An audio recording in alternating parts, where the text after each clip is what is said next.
نتنياهو أبو عبيدة. أبو عبيدة، سوف نسمع بيان مفاجئ وصادم من أبو عبيدة الناطق باسم كتائب القسام، وهذا البيان يزلزل ويصدم الداخل الإسرائيلي، وخاصة بين صفوف الجنود وقيادته العسكرية.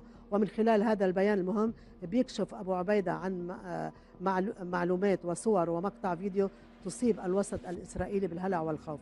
ومن هنا سنرى شوارع أكثر من دولة عربية تمتلئ بالمؤيدين والمتظاهرين احتفالا بهذا البيان المهم والمفاجئ، وسيكون حديث الناس والإعلام. نتنياهو.